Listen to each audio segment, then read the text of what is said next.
This very short overview will help you just get going with the film pack once you've downloaded it, and I'll take you through what's in the folder. Within the folder you will see that there will be a Film Emulations info pack. That's a PDF. That's what I have open here, and this is the very front page, just an introduction. If we just go through very briefly, as I mentioned, first of all, there's full information there on how to import the preset group, whether it's Lightroom here or Adobe Camera Raw. Very simple, as you can see. Once you've imported it into one of these, it will automatically show up in the others, so you don't have to do that twice. The next page is some information for you on how to work with the presets, an overall image size, what they're based on. But if you're going for much bigger images, you might want to increase the grain. Just take a view on that, because the whole idea of this is that you can actually change these to your own settings anyway. Going through the film types, the whole idea of these is not to have hundreds and hundreds of presets, because generally we end up with a handful of favorites. So I've kind of like worked on that, looking at some popular film preset software and then producing a similar look, but really my own look, because in the days of the darkroom, really it wasn't just the film, it was also about the type of paper and the paper contrasts. So I have kept some that are quite a favorite with some people with some of these film presets that you buy, but use them all with a bit of caution.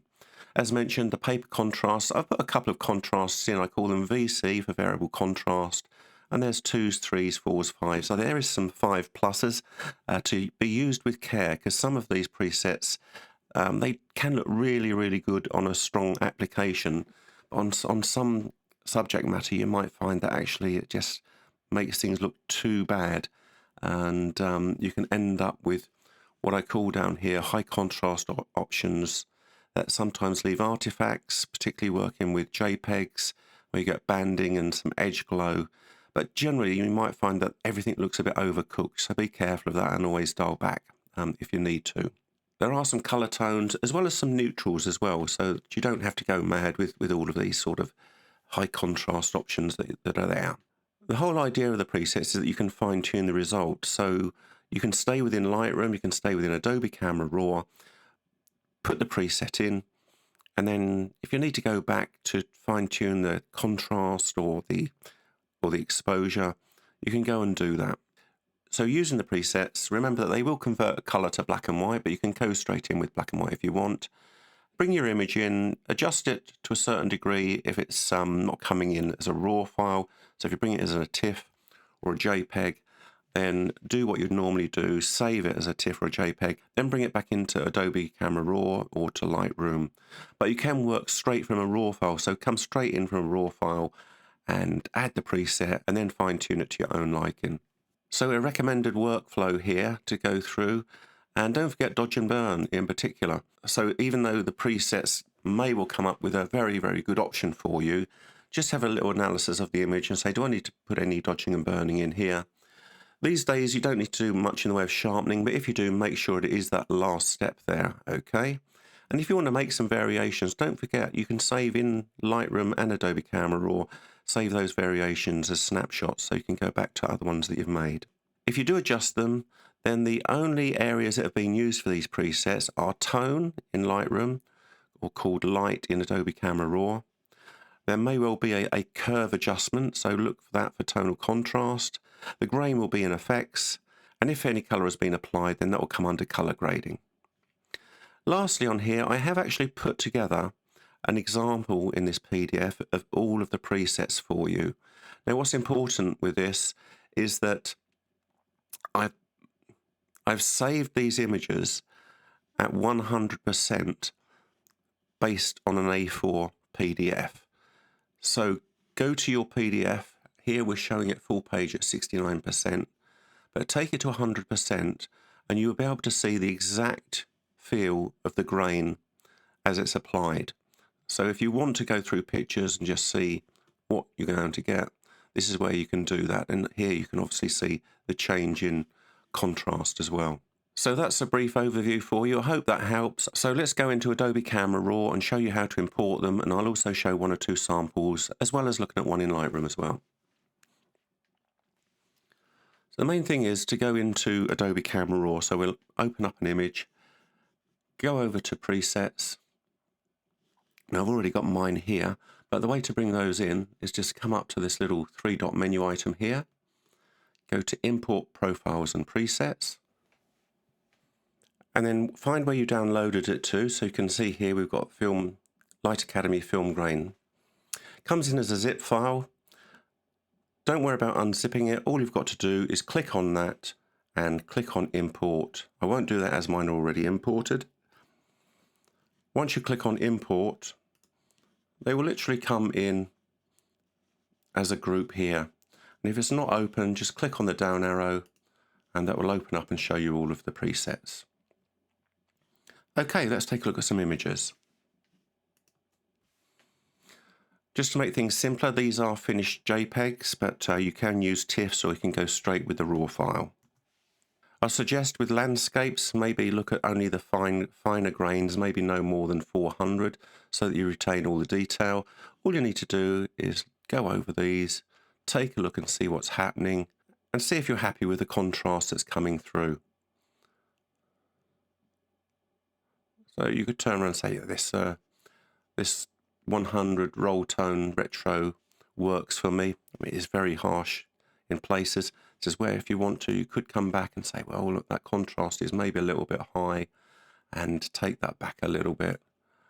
And maybe if you want to open up the shadows even a little bit more, or do some dodging and burning. So it's as simple as that. Zoom into 100% to see the grain coming through, and as you can see, there is some grain there, but you're not going to see it if you're zoomed out. So just make sure that you go to 100% to get an idea of what the grain is doing on your image. I'd also say for some of these finer grains, where we're going up to maybe no more than 400, then really I would put those into print. If you're going to project these as something like a PDI, then you're not really going to see much of that grain effect, but they will look absolutely lovely in print. When it's PDIs, maybe look at 400 and above. Depending on your projector, yeah, 125 may come into it as well. Here's some architecture, again, just running over them. Just get a feel for the contrast and the effect of the grain. Let's take a look at this a little bit higher. So we're going to go up to like 400 ISO. Take a look at these two. So let's go in a lot closer. Go to 100%, and you can see that grain coming through. Let's just roll over a few of these, and you can see how that difference comes in. If we go up to 1600 there, and 3200 as well. While we're here on this one, let's just take a look at some of these tones. So that soft tone is really looking at portraits more than anything else. Anything that's soft, that's really aimed at portraits. So some film noir, full dynamic range, smoother version of that. Be careful with glossy rocks. It's popular to have a preset that's really, really quite harsh, and it doesn't work on a lot of subject matter. So be careful of that. We can see if we just click on that, there's some artifacts coming around and glowing. Kind of like looks good on some other areas, but be careful with that. And it can work better on high key portraiture more than anything else. But have a play around with it. Sometimes it will work on something, but watch those skies in particular, because that can start to cause some problems. Same with the high contrast, this very harsh high contrast. It's really limited use, but I know people like high contrast, so it is there for you. That's more of a fine glow Hollywood sort of portrait style there on both of those. And we've got the neutral fine options as well. Going on to portraits, yeah, let's go over to glossy rock straight away. You can see it actually works beautifully there. But if we have a look at it on this low key option, and things can get a little bit strange, okay? So be careful of that. It really is more about working with high key areas. But you do get some lovely skin tones working with this film grain, as you can see coming through. Very, very subtle. We bring it up to 125. Starts to become a little bit more obvious, but again, very, very subtle, really. Starts to come through at 400. For me, kind of like 400 works very, very well if you want a real film feel to your image. Even 1600, it's not as harsh as some 1600s. It's just taking it up that little bit of a step. And then, yeah, if you want something with high grain, I've not gone overboard with this. You really still want it effectively working well with the skin. Then the 3200 does have a lovely film-like feel. couple of these coffee tones here. Film noir, quite harsh, be careful of that.